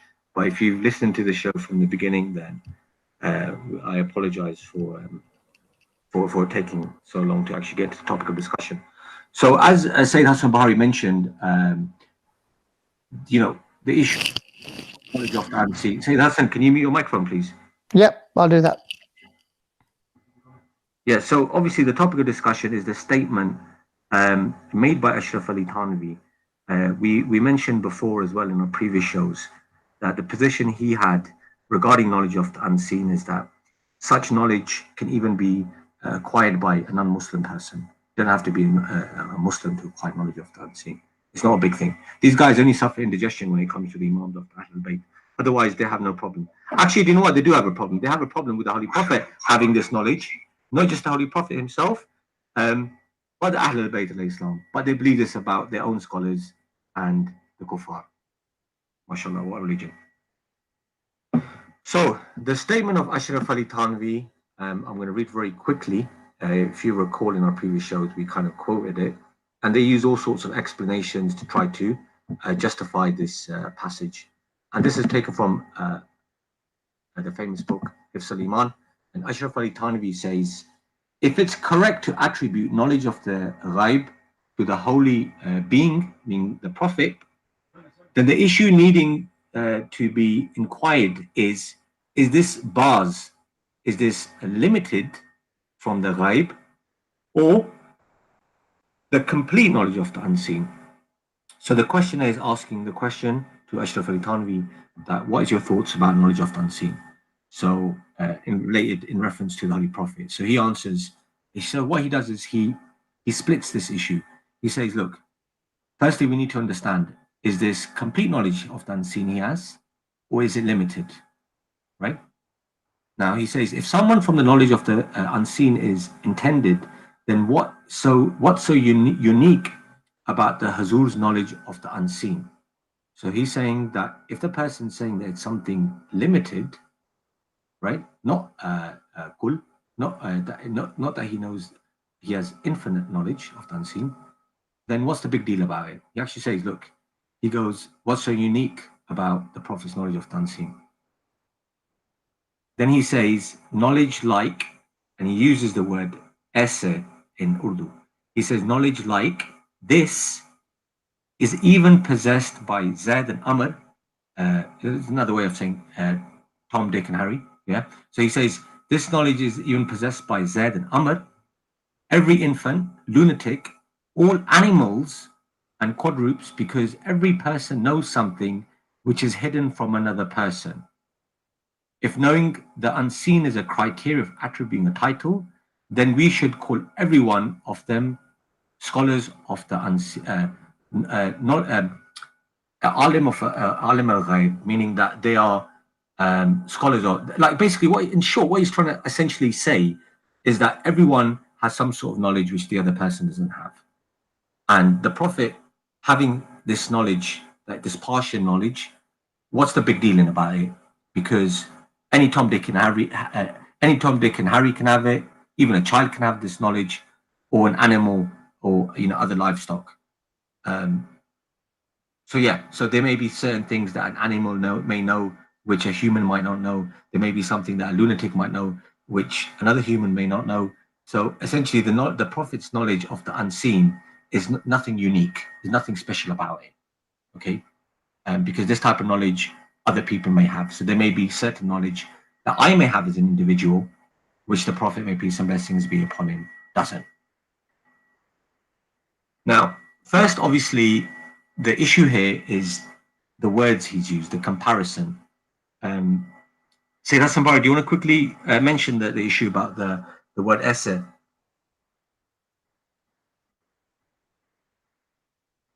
The assay, when you use the terms assay in Urdu, you need to understand it's a similitude. So it's a comparison, something that you can closely compare. So you would use that, such as. So when you use such as, it's the closest thing you could use in that example. So you compare something to another. So this is the important point. It's not just a generalized, it's something he's given the example as close as he can. He's tried to explain the knowledge of the Prophet to an example as close as he can. So what was the close thing that he sought to link it to? He sought to link it to lunatics and animals. And you know what's interesting? There's an incident between Aisha and I believe Abu Huraira, where they're disputing on the issues that what invalidates prayer while a person's praying. And Aisha said, narrated Aisha, and this is in the Bukhari, page 134, 135, hadith 514, narrated Aisha that the things which invalidate prayers were mentioned before me. A dog, a donkey, and a woman. And Aisha said, pretty much, you have compared us to donkeys and dogs. By Allah, I saw the Prophet praying while I used to lie in bed between him and the direction of prayer. Whenever I was in need of something, the Qibla, whenever I was in need of something, I disliked sitting and troubling the Prophet, so I would slip away by the side effects. So here in this tradition, you could see that there was some sort of discussion taking place before Aisha. I believe it was Abu Huraira who mentions it elsewhere about what invalidates a prayer. And, she really took offense to it. She said, you've compared us women, to donkeys and dogs. Isn't it funny though? We have people who actually believe that, you can look at a woman's vagina with lust during salah, and that wouldn't invalidate your prayers. But when it comes to a dog, donkey, and a woman, these things would. I know it's going side issue, but it just makes you think what type of mentality, what sort of caveman mentality you're dealing with these type of people. Maybe if women were naked, revealing their vaginas, then possibly that would have been fine. I don't know. But the point is that Aisha herself was quite offended by being compared to donkeys and dogs, as you can see from the hadith. Sayyid Zadi, do you want to come in now, inshallah? We mean say that Hassan has been rambling on quite a bit. Yes, yes. So we were discussing about the word essa, and since brothers have already explained what essa means, and this is a really key word. Now the problem is that when we are discussing this issue, Deobandis or the speakers that replied us, they were too much focusing on the issue of ilm al-ghaib. And the problem was not about the use of ilm al-ghaib for Aimma alayhim salam, or can we say them alim al-ghaib or not. These are separate discussion that we don't want to go into. We are just saying that the essa thing is used, or a similitude is made between the knowledge of Prophet and the knowledge of lunatics and other creatures. So if the comparison is made, and as Sayyid Ali has explained, if comparison is made in a like the hadith of Aisha and Abu Huraira, then obviously it implies that you are equating the knowledge of Prophet with the other knowledge. Now, the thing that I'll be quoting is that I'll be telling you the contradiction between the people that defend the statement of their famous scholar Ashraf Ali Thanvi. Ashraf Ali Thanvi, as you guys know, is Hakimul Ummat of Deobandi sect. He's called a doctor, a really good doctor for this ummah by not a doctor but a spiritual doctor of this ummah. Now, when this statement came in, there were discussions within the Muslims, within the Sunni school, about whether this statement constituted as kufr or not. So there were scholars that came into the field that defended the statement of Ashraf Ali Thanvi. The first of all was Murtada Chandpuri. Now, Murtada Chandpuri is a famous Deobandi scholar who is also called Ibn Sher Khuda. Ibn Sher Khuda means the son of Amir al-Mu'mineen, Imam Ali alayhi salatu wassalam, and he was a prolific debater for them, I would say. Like prolific, not that I would deem him a really good debater, but for them he was a really huge debater who has debated against Qadianis, who has debated against not sure if he debated against Qadianis, but he has definitely written against them, and he has written against Brelvis too. So when it came to defend the statement of Ashraf Ali Thanvi, he wrote a whole booklet defending it. Second scholar that we would be quoting is Manzoor Ahmad Nu'mani. Manzoor Ahmad Nu'mani is a famous student of Abdul Shakur Lakhnavi. Again, they're the famous Lucknow scholars from Lucknow, and he also defended Ashraf Ali Thanvi's statement. And he is again a really well respected Deobandi scholar. And mind you, I think he is the same guy that wrote a whole book against Shias, claiming that Shias are kafir. And that book and that fatwa is still used by Deobandi scholars till date. And the third scholar that I will be quoting is Shaykh al-Islam of Deobandis. His name is Hussein Ahmad. So he's from Tanvi, he is called Tanvi, but he also called himself as Madani. So famously he's called Hussein Ahmad Madani, Shaykh al-Islam. So we'll be quoting three scholars, and we will be telling you that look, if we go just by the standard of your scholars, then still it constitutes a kufr, right? So what we would be doing is that we will be quoting you the statement of Manzoor Ahmad Nu'mani and Murtada Chandpuri first, that says that the word asa that's used here is used to predict the quantity, or it is used. Okay, let me explain you further. Sorry guys, because I really have to pause here. The word asa, it can be used for comparison, and it can also be used to show the quantity of something. As we say in Urdu, ye aisa diya hai. When you go and buy something, so usually the shop person or the shopkeeper would say ye aisa diya hai, which means that this is the price or this is the quantity of this specific thing. So that word aisa is used as itna in that context. Now, I know for non Urdu speakers or even for the Urdu speakers, it might just get a really boring or just might get really difficult. But I think if you would follow up with me again and when you go back to the video again, I think you will follow up what I'm saying. Sometimes aisa is used to show a comparison or similitude, right? So you would say ye to aisa hai, जैसे वो है, right? So here ऐसा is used to show the comparison between one creature to another. Like as you say that, as you would say that Sayyid Ali is like a lion. So you would just say Sayyid Ali तो ऐसा है जैसे शेर है. You would say in Urdu. So here ऐसा is used for similitude. So now two of the Deobandi scholars say that the word ऐसा is used for the quantity purpose, and whosoever would use it for other purposes, let's suppose for the similitude purpose, then obviously that would constitute a dangerous statement. And the third scholar, Hussain Ahmad Madani, says that if you would use the word asa for the quantity purpose, then it would constitute as kufr, while the word asa is used for the comparison purpose there, for the similitude purpose. So now you have two set of scholars saying two polar opposite things. If you take their statement, then it would still be constituted as kufr if you take the meaning of Hussain Ahmad Madani. And if you take the statement of Hussain Ahmad Madani, then the two scholars, what they are saying would constitute as kufr. So it's upon the Deobandis, my respected Deobandi viewers, that they need to decide which statement they want to take from whom. Because either statement they take, they are in loss.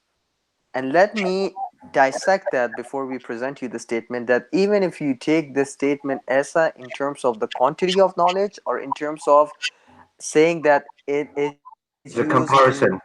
itna, yeah, or either it's used in comparison. Both of them is, I would say no Muslim can do It's that. problematic.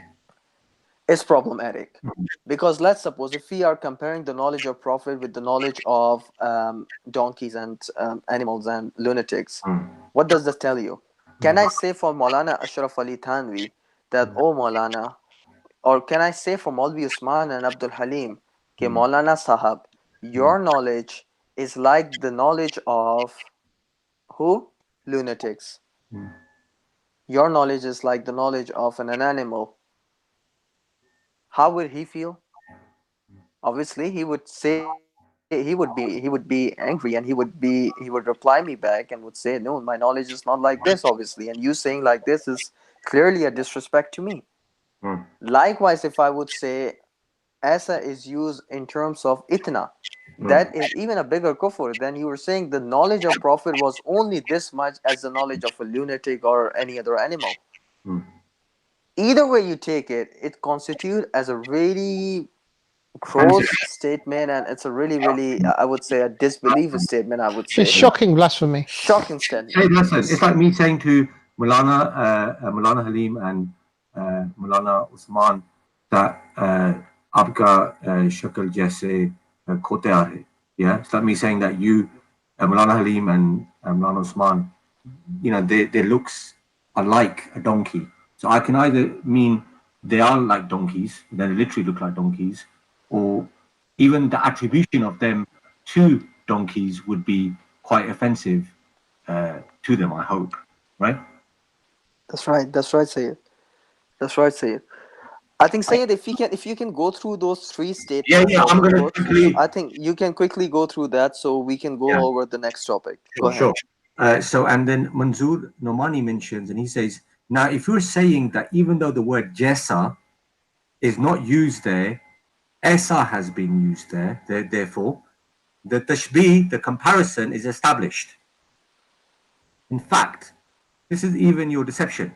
Listen, if word esa like this is within a context of the word jesa like this, then it's for tashbih comparison. But if esa is without jesa, then tashbih comparison is not definitive. In popular usage, it's said, God is esa, almighty powerful. God is like the almighty, the all powerful. Now, in this sentence, the word esa without jesa, and therefore without tashbih, but here it's used without meaning of tashbih, and the meaning of itna, amount. And by this, itna, intended meaning, is all baz ghaib knowledge, which Zaid believes is proof, reason. Where am I? And said, well, okay. in the meaning of itna. And by this itna, intended meaning is all baz, ghaib knowledge, which Zaid believes is proof or reason for the application of the words ilm al-ghaib or alim al-ghaib upon the Prophet, may peace and blessing be upon him. Can you just summarize that, Sayyid Hassan? Because some of our viewers may not understand that. Sayyid, I think it's better. Sayyid, it's better for you to read the next statement from the same book too. Yeah, that's what I was and then- about to do. then- Let me and do let- that, Sayyid Ali, then I'll explain it, yeah? Yeah, the page If you want me to 781. quickly- Sayyid, if go you ahead. want, what I'll do is I'll quickly read the second one Yeah, do that. for the viewers. So And Go read the third one too, Sayyid. All three. Second of and them. third link together, Sayyid. Read them both. Okay. So he says, there you go now. I've established from the linguistical analysis that Esa is also used in the meaning of itna without warranting tasbih, comparison. And in Urdu poetical popular expressions, it's been used as such. Okay? Then he carries on. Again. Oh, there's a scan for the viewers to go back and look at. And the last but not least, he says again, I have hope that after this explanation, a worse than ignorant person will have no confusion regarding the statement of Hifz al-Iman, the passage we're discussing and we mentioned in our previous shows. Anyhow, Hifz al-Iman's word Esa, if it's understood in the meaning of itna, meaning an amount, meaning the Prophet's knowledge is acquainted to the certain amount of knowledge that animals, lunatics, and insane people have, even then the meaning is clear. And if the meaning of as in this is taken from it, even then the meaning of the statement of Hifz al-Iman is clear. So Sayyid, let me step in. So what he's implying is that Maulana Manzoor Ahmad Noormani is taking the meaning of Asa as itna, which denotes amount or quantity. Yeah. And he's saying if we take the meaning of amount or quantity, then even it's okay. Wow. Right? Yeah. And he's saying that it doesn't denote, generally the word asa, it doesn't necessarily mean that it comes to a comparison every time. So he's trying to make sure that asa is not used for comparison, because if it's used in comparison, then it's a big deal for them to deal with. So they are trying their best to make sure that, to make the word use asa in the meaning of itna. Do you get it? So read the statement of Murtaza Chandpuri, Sayyid. Sure. I think the things will just get clearer once you go through all the three statements from three scholars. Sure. Inshallah. So go ahead, Sayyid. It should be clear that the word esa, like, is not only used in analogous, i.e. man, and comparative, i.e. misal meaning, but in Urdu language its usage is also in the meaning is qadr and itna, this much. And these words itna, qadr, which were intended meaning in this statement, it is unknown for what purpose such a clean or clear and straightforward meaning is distorted. So here's the second guy that's saying that the word asa is used to donate itna or isqadar, and it actually resembles the quantity of the knowledge of Prophet. That's right, Sayyid.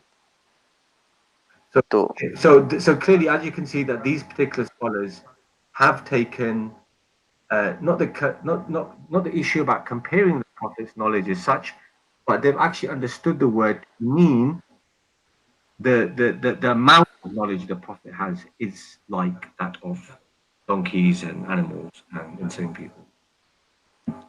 So you want to go through the second statement of Murtaza Chandpuri, please? Sure.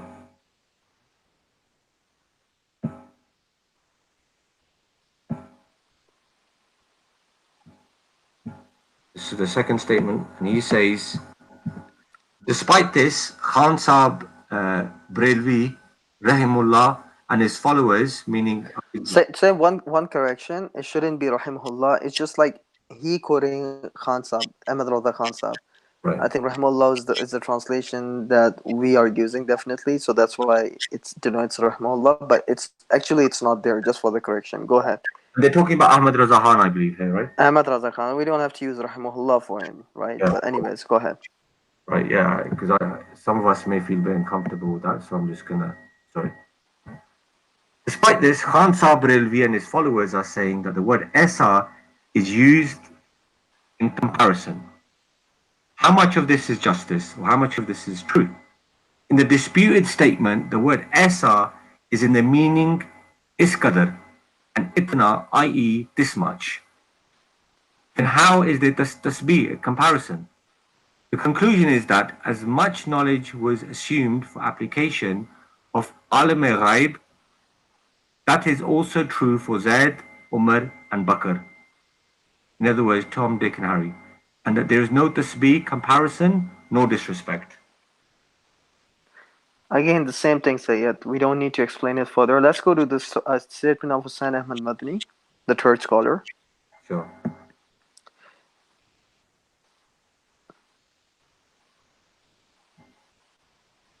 He says, even if we ignore that, then this, apologies, even if we ignore this, then please consider this, that the Honorable Maulana Tanvi has stated the word Esa like this, but did not state the word Itna, this much. If it was the word Itna, then it would have occasioned objection. May Allah forbid that the knowledge of the Prophet, may peace and blessings be upon him, has been equaled with the knowledge of other things. If this is not pure foolishness, then what else is it?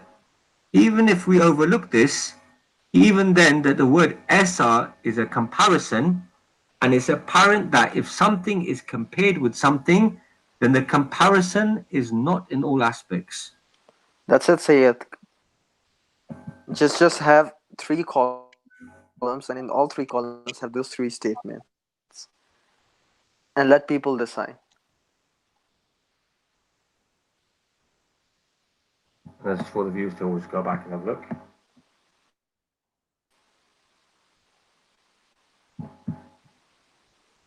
Again, he says the same thing. Any person with the slightest sense of understanding statement, such as a person would clearly say that Esa is pointing towards word bars, some limited, and the discussion is about if it, i.e. bars. Therefore, in the context of statement and context of discussion, both clearly establish that the tashbih, the comparison, is in the nafs, I believe, nafas. Nafse. Nafs, okay.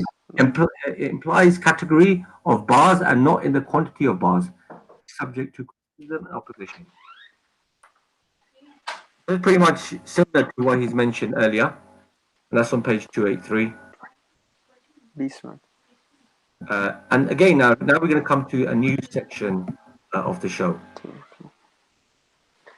Sayyid, one last thing that I want to say here is that these 3 statements contradict I know, each I've other. noticed that. Not all of them, but 2 versus 1.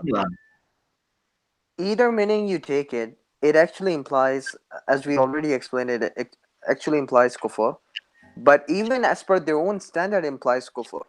Because one says that if you take the Asa in like as a itna or iskadar, that it implies kufr, disbelief.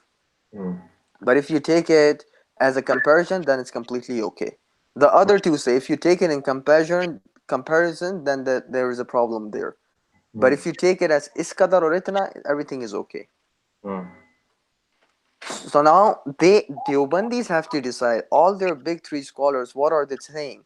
In order to defend this blasphemous statement, they have actually contradicted each other. They have already given the fatwa of kufr on this statement implicitly without knowing that they have given it. So if we say this, then we Shias have no understanding. We even don't know Urdu and whatnot. But if Deobandi scholars are saying it, then what you guys would say about it? Because it's easy to mock your opponent, but it's difficult to give us the answer. Even at that time, we were trying to get the answer of the real questions that we had, and we didn't get it. They just wanted to make a video, and that's it. But now this time, if you come and answer it, make sure that you have to go all these scans that we are presenting right now to you. And in all the episodes, not just this one, all of them, including the quote from our books as well. And the alleged that are in our books as well. We were still waiting for them. So of course, if you can do a 5-10 minute clip to hundreds of hours of responses, of course it's going to be bakwas. Wouldn't you consider that to be bakwas? I would. So now we're going to come to what Deobandis scholars have said about the issue about the knowledge of the unseen itself. Sayyid Hassan? Thank you very much. Yes, let's have a look. Because this is the irony of ironies of ironies. They are themselves divided. Mulaji was jumping around, obviously, issuing fatwas on us.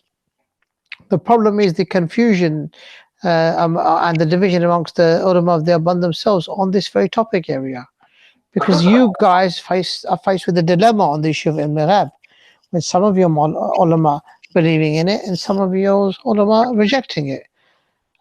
So this is a very, very important point, where confusion gets created.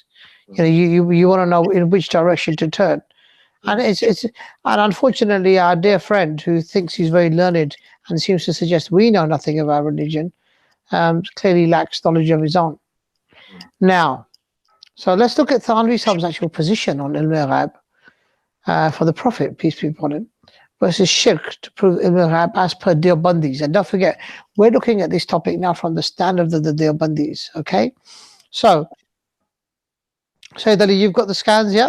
Yeah, I'll read it very quickly. The statement of Thanvi, and he says, if it's correct to actually knowledge of the ghaib to the holy being of the Prophet, then the issue needs to be inquired is this bars, limited, or kul, full, complete knowledge? If something from the knowledge of the ghaib is intended, if some knowledge of the unseen is intended, then what's so unique about the Prophet's knowledge of the unseen? So Murtaza Chandpuri, he mentions in his book Rasail Chandpuri, volume 1, page 124, in the book Hifz al-Iman, it is accepted that the Prophet had knowledge of unseen bestowed by Allah subhanahu wa ta'ala.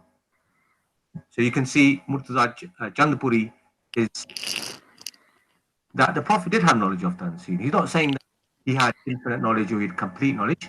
He had knowledge of the unseen. No problem. That's fine. Yeah. The Prophet had that. Then we'll come to the next passage very quickly. That's on page 5, I believe. And this is from another scholar. Well, this is from Thanvi himself. And this is his statement regarding knowledge of the unseen. And we've quoted in previous shows as well. Nowadays, people are not aware about the tasawwuf, mysticism. Therefore, they would deem some petty stuff as huge. Among one of those is kashf, personal illumination, that people deem a very big achievement. However, example of this personal illumination is if a person's sight becomes so robust that it can pass through the wall, and thus he can see who's sitting behind the wall while sitting on the side of the wall, i.e. the wall doesn't impede his vision. What kind of loftiness and exaltation is this? And that he can see who's sitting on the side of a wall, on the other side of the wall. Even a disbeliever can also achieve this rank.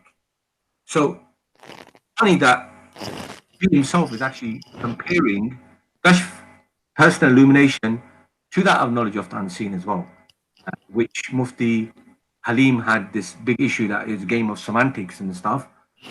The thing is, your own scholars are saying that at the end of the day, your personal illumination, you can inherit such powers that you can see what's sitting behind the wall, what's behind the wall. Yeah. And the irony of it all is, and what is the thing that amuses me the most? So we have Allama Ashraf Ali Thanvi Saab, Hakim al-Umat, believing in the concept of al-Mirab, albeit with his rather absurd comparison and blasphemous comparison. But he's not an individual that rejects the notion of knowledge of the unseen. But then we have other Deobandis rejecting that notion altogether. Yeah, they don't believe it. Right. It's kind of like similar to Mufti Usman and Mufti Halim. 1 week Mufti Usman was saying, yeah, it's fine. If you share understanding of knowledge of the unseen, we have no problem with it. Then you've got Mufti Halim comes next week, the week after, however long that second video was done. And he says it's disbelief to believe the knowledge of the unseen. So So now these are the Deobandis scholars who've actually said that it's shirk to believe that the Prophet had knowledge of the unseen. Shall I read it? I'll read this actually. You must be a bit. So we've got Rashid Ahmed Gangohi Sahab.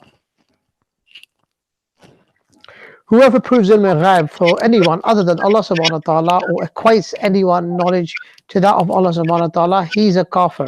So this is from Fatwa Rashidia, page 206. That means Tanvi is a kafir then, according Absolutely. And let's continue. Alamas Safra Saftar Sahab. So this is from his book, Izalatul Ghaib, page 38. It's important to tell here that anyone affirming knowledge of the unseen to the Prophet is a mushrik and a kafir. So even believing the knowledge of the unseen to Rasulullah, in this individual's opinion, is kufr. Makes you a mushrik. So again, Tanvi Sahib is a kufr and a mushrik. Shah Ismail Jaheed. Maulvi Usman also would be a kafir and mushrik. Oh, absolutely. He also said that it's no problem by knowledge of the unseen. Mufti Halim was saved this week. He didn't say anything. But definitely Mufti Usman would be a kafir. Yeah, and then we have obviously Allama Shah Ismail Shaheed, famous scholar of Deoband, the Taqwiyat al-Iman, page 14. Anyone believing that knowledge of the unseen someone knows by himself or Allah has bestowed him commits shirk. So anyone who believes that commits shirk. This is one of their sort of very important works. We've got Khalil Ahmad Sanpuri Sahab. Sorry, can I just read this, please? This is quite powerful because remember, Shah is an individual who's absolutely venerated by Deobandi. You know, absolutely. He would probably drink the water that he's bathed in. Yeah. There's no anyone. He says anyone believing that the knowledge of the unseen someone knows by himself or that Allah has bestowed him commits shirk anyways. There you go. Even being bestowed on him is shirk. Where does that leave their buddy friends? Where does that leave their senior gurus? Yep. Yeah. Sayyid, as they say, Qarz sood samet wapis karna. So there is a statement that's used in Urdu that you return the principal back with interest. Yeah. And So here you are. This is what we are doing today. So we're returning you your principal back, your answer back, with sood, which means with more material. If you wouldn't have, asked us these questions, and if you wouldn't have replied us, we wouldn't have gone into that detail either. Anyways, Said, go ahead. Go, Said. So this is from the statement of Sheikh Abdul Haq, when he says it's been narrated that even I don't know what's behind the wall. So Said, 1 second. Yeah. 1 second, Said. I need to give a background. So this was our first reply to the knowledge of Prophet, saying that the guy was defending the statement of Ashraf Ali Thanvi. The second statement that he defended was from Barahin al-Qati'ah. Now, unfortunately, we didn't put the actual statement of Barahin al-Qati'ah. I think we did in some ways. I think you'll go through it. So he was defending the statement of Barahin al-Qati'ah. And now we are replying to that defense that the guy did and made a video now. So it starts now. So now whatever you will come across, it is specifically with respect to Barahin al-Qati'ah, not Hakim ul-Ummat or Ashraf Thanvi's book, Hifdhul Iman. Hifdhul Iman is already done now. All right, say, go ahead, please. So Khalil Ahmed says that Sheikh Abdul Haq. Sorry, there's no distortion, Asbar. Can you please mute your microphone? He says Sheikh Abdul Haq has narrated that I even don't know what's behind the wall. Okay, so this is, I believe, a hadith that they've attributed to the Prophet. Sayyid Zadi, is that correct? Yes, Sayyid. So they're quoting the hadith, the alleged hadith that Prophet said that I even don't know what is behind the wall. Yeah. So in the same page, he says, in conclusion, it should be pondered upon that proving the Prophet's knowledge encompassing the whole universe by comparing it with Satan and the angel of death is against clear textual evidence, without any proof and a wrong comparison. If this is not polytheism, then what kind of belief it is? There are textual evidence proving that the Satan and angel of death have encompassing vast knowledge. But for the Prophet, what clear textual evidence proves this kind of knowledge? Sayyid Zadi, can you comment on that? Yes, sir. So now what we did was that we provided the statement in two separate way. Firstly, we will be discussing about the statement that he quoted from Prophet, saying that I even don't know what is behind the wall. And second thing that we'll be refuting is that he is saying that the knowledge of Satan and the angel of death is proven through clear textual evidence. The Urdu statement goes as Al-Hasil गौर करना चाहिए कि शैतान और मलकुल मौत का हाल देखा देख कर इल्मे मुहीत ज़मान का फ़ख्र आलम को खिलाफ नुसूस क़तइया which means clear क़तई textual evidence के बिला दलील मुहिस ख़याल से फासिदा से साबित करना शिर्क नहीं तो गोया ईमान का हिस्सा है तो कौन सा ईमान का हिस्सा है शैतान व मलिकुल मौत. Now this is another statement. शैतान व मलिकुल मौत, Satan and Malikul Maut, the angel of death, को ये वसअत, the vast knowledge that they have, नस से साबित है. It is proven through nas, which is either through Quran or something which is from a hadith that is really clear and there is no problem. फ़ख्र आलम की वसअत इल्म की कौन सी नस क़तई है? Then he asks, what is the proof? The Prophet had the same knowledge too. You have to give us nas qati, the clear textual evidence, जिससे तमाम नुसूस को रद्द करके एक शिर्क को साबित किया जाए, शिर्क को साबित करना है. Which means that by proving the knowledge of ilm al-ghaib, or that proving the knowledge of the Prophet knows about the universe and stuff, you are actually committing shirk. But if you do that for shaitan and malikul maut, then it is proven through Quran and textual evidence. So the same thing which is shirk to believe for Prophet is okay to believe for Malikul Maut and Shaitan. And for like in eyes of Khalil Ahmad Saharanpuri, this thing is proven through Nas Qat'i. But the knowledge of Prophet is not proven through Nas. Right. This is our problem. Not how much Prophet. Now the guy went, oh, did Prophet have Naudhu Billah knowledge of Naudhu Billah what insect he used to eat and whatever, like those kind of knowledge? Baba, we're not going into that knowledge for now. We are saying that your scholar is saying that the knowledge of Satan and knowledge of angel of death through clear the nas qat'i, through clear textual evidence is more than the knowledge of Prophet. This is our problem. We're not going, okay, Prophet didn't have knowledge of this thing, that thing. Okay, even a Prophet didn't have this knowledge, still you would say Prophet has more knowledge than these people, isn't it? But here you are clearly saying that the knowledge of Satan and angel of death is more than Prophet. What defense you have for yourself here? And the statement that you are quoting from Prophet that he doesn't know what is behind the wall is actually a hadith that doesn't even have any chain, let alone it's authentic or not. Like, I mean, it might be a chain, it might be with a chain or not, but the scholars have said la asla laha. There's no asal for this hadith. I've actually brought up this statement, and you know, yeah, let me quote this, Sayyid. So let me go through the hadith. So it's al-Israr al-Marfu'a fil ahadith al-Mawdu'a. It's by Mullah Ali Qari, page number 292, and hadith number he comments on 394. Hadith ما أعلم ما خلف الجدار هذا قال العسقلاني. He's quoting Hafiz ibn Hajar al-Asqalani. لا أصل له. Right? That the hadith has no asal. It's weak. It doesn't have any basis. And the second reference is Al-Lulu al-Marsu' فيما لا أصل له أو بأصله موضوع. So this is written by Sheikh Abul Hassan al-Tarabulisi, and it's published by Darul Bashar al-Islamiyya, page number 156. And same thing is said here that the hadith is not authentic. Let me go to you the actual wordings, inshallah.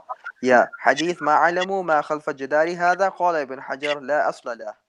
Ibn Hajar said this hadith has no asal. Right. So imagine, Sayyid, he wants us to prove through Nasr Qat'i that the Prophet doesn't have the knowledge, and his knowledge is more than the knowledge of Satan and angel of death. But what he's quoting, is that Nasr Qat'i, Sayyidna? No. that it's not nas qat'i. It's not even a nas that can stand for khabr al-wahid. It's a hadith that has no basis. You quoting it is completely okay. But for us, if it comes to the people that don't believe your aqidah, then they have to come through nas qat'i. And I remember Sadat, the same Sheikh Abdul Haq Delvi he's quoting.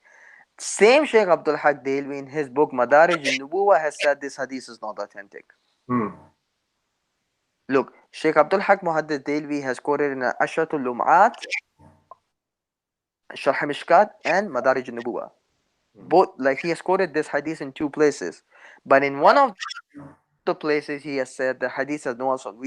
We don't have the scan right now, but viewers can trust me and listeners can at least trust me that I know I have seen myself that he criticized the hadith. The same hadith that is being criticized by a scholar, he's quoting it by using his name. Alright, Sayyid. Let's go to the next statement of in Barahina Qati'ah, page number 52, and I think we have already gone through it, that Prophet being superior to angel of death doesn't prove that knowledge of Prophet is more in these issues than not angel of death, or even equal, let alone more. Right? So the way it goes is that he's saying that the Prophet's knowledge is not even more, it's not even equal, let alone more. Is this your aqidah? Is this your aqidah? The Malikul Maut has more knowledge than the knowledge of Prophet. If this is your aqidah and if you're defending this, then obviously. And here, one thing that I want to make, one thing I want to make clear, it doesn't talk about any specific example as Deobandis Maulanas were implying. Oh, the insect have the knowledge of dirt, and Sayyid Ali would have this knowledge and that knowledge. Sayyid Ali won't have this knowledge of insects and whatever. Or he was quoting the members of Batul Qadir. All right, I know that the example that you're bringing, and I can discuss this example, and I can give you an answer to this example by quoting your own scholars. But I just don't want to go into that detail, because the thing that you are implying is never there in the statement. The statement clearly says that the knowledge of angel of death or Satan is more than the knowledge of Prophet. Clearly, mutlaqan. There is no takhsis. Oh, Prophet has more knowledge, because in this way you can say insects have more knowledge than Prophet. Can you say this? So exactly, these are the same people who say that you can excel the prophets based on your actions, but when it comes to the knowledge, you can't excel them in knowledge. They claim this, but then when you actually go deep down, you actually look at what they actually believe about the prophet's knowledge itself, you realize it's just lip service. That in reality, Sayyid, even in Al-Muhannad, in reality, you can excel. In reality, they do believe that you can excel the prophet in knowledge, even though they claim that you can't. That when it comes to prophet, their knowledge excels everyone else's. Really?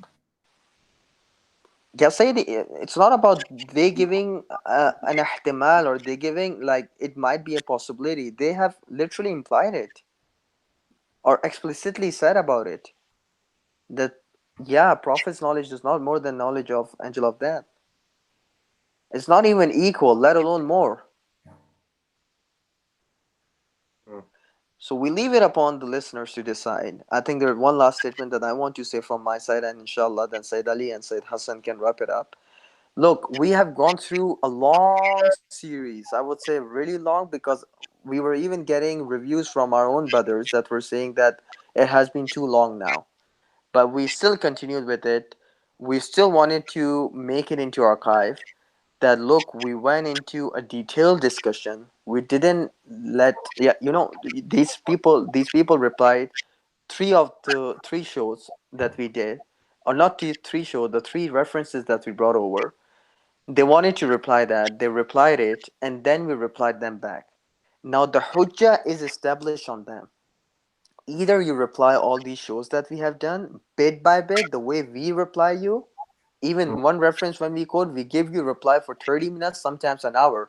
And what you do, you reply our 1 hour show for 30 minutes. It's completely opposite. We reply your 1 minute clip, 2 minutes clip, 3 minutes clip for an hour, sometimes for half an hour, depending on the time. 6 minutes, Zaidi Saab, 6, even 9 minutes clips they make, and they think it's a refutation. Yeah, it's a refutation, Sayyid.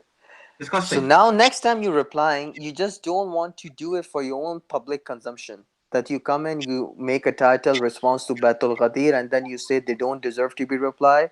They talk about this stuff that's not knowledgeable, and we won't be replying them. But yeah, just for the sake, we will expose them, and then you make a video of exposing us by making a 30 minutes clip, and that's it. That's an answer to the Deobandi series. No, we won't let you do this time. So next time you are replying it, go through reference by reference.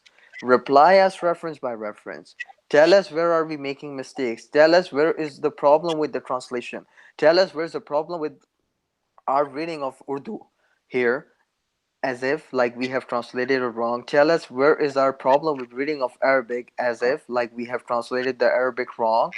Tell us where the problem is. Tell us the correct explanation. Tell us, go through all the references we have provided. Yeah. I remember when we started this discussion, we gave you a reference from Taqwiyatul Iman. You never got us back and you never replied us back. We also proved that even according to Shah Ismail, some of the beliefs that you consider as heresy, Shah Ismail has affirmed for himself. Now, you didn't reply to that because you were just picking and choosing the reply that you wanted to give us. And believe me, even before you replied us, wallahi, I even know the answers that you guys would be bringing forward, right? And I already prepared the answer even before you gave us the answer, the rebuttal. Not because that and we didn't want to present all our arguments in our first It show. is predictable.